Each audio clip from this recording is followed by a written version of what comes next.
يا حامل القرآن قد خصك الرحمن. اس میں آپ دیکھیے کہ یہ جو کرنے کے کام ہیں ان کو آپ آؤٹ لاؤڈ پڑھیں گے گھر جا کے اپنے بچوں کے ساتھ، ہسبینڈ کے ساتھ، بہن بھائیوں جو بھی آپ کے ساتھ رہتے ہیں، اور ان کو کوشش کریں گے کہ ان دنوں میں آپ نے کرنا ہے.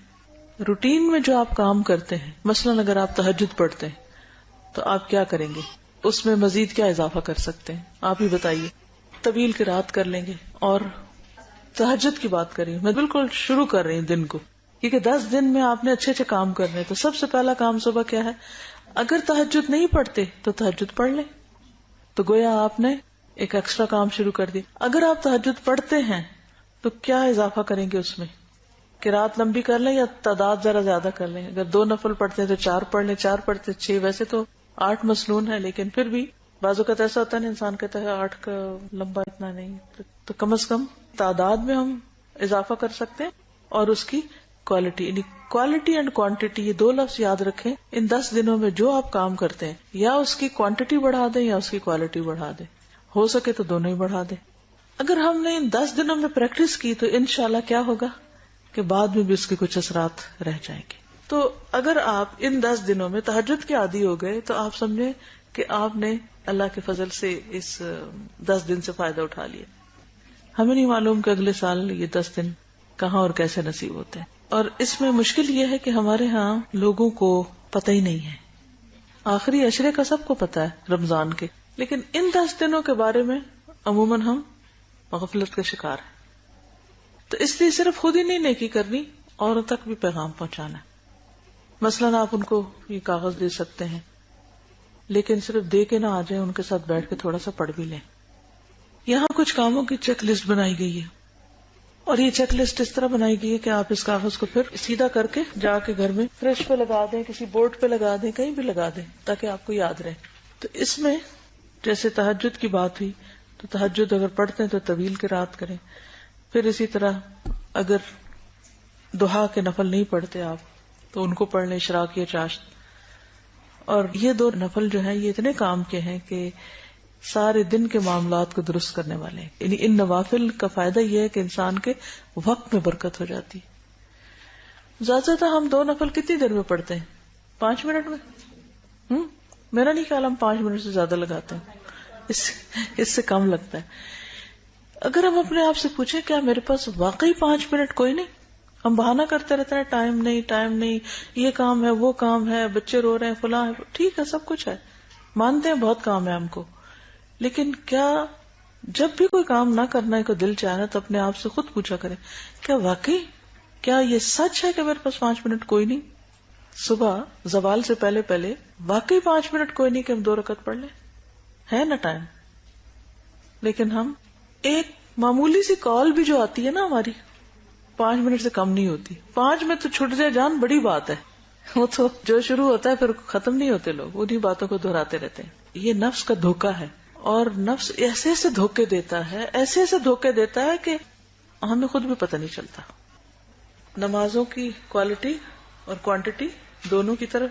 روزہ 9 ذوالحج کا روزہ رکھ لیں، 9 دن کے رکھ لیں، 10ویں دن نہیں رکھنا. اس دن کھانا پینا جو ہے وہ ثواب ہے.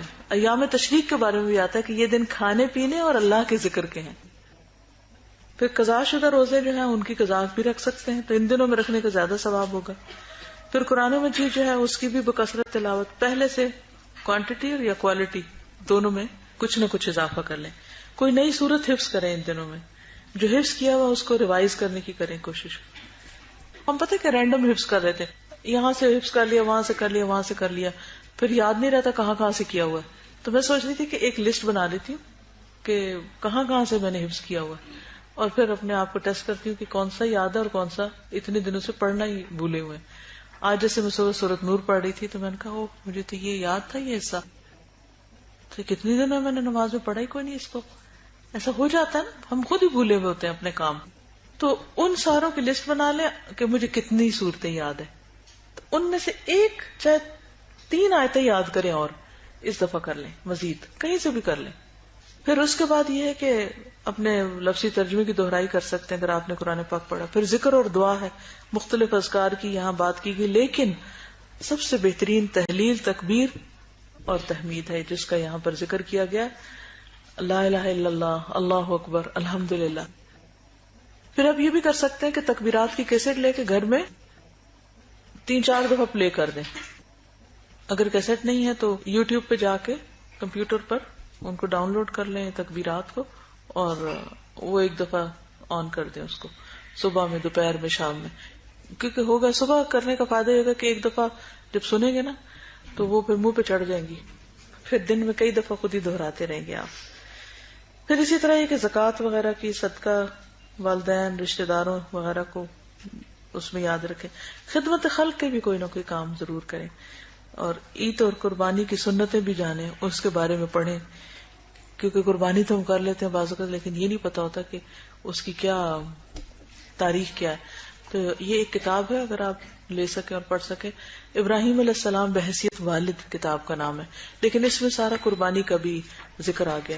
یہ ان کی پروفیسر ڈاکٹر فضل الہی صاحب کی کتاب ہے، اس میں آپ کو بہت ساری معلومات ملیں گی کہ کس طرح انہوں نے بیٹے کی قربانی کا قصہ تو سب کو پتا ہے، لیکن اگر ہم تھوڑا سا اس کو دہرا لیں تو انشاءاللہ بہت فائدہ ہوگا۔ مثلا اس میں انہوں نے دیکھے کہ ایک بہت اچھا نقطہ نکالا ہے کہ بیٹے کو حکم دینے سے پہلے اس سے مشورہ کرنا۔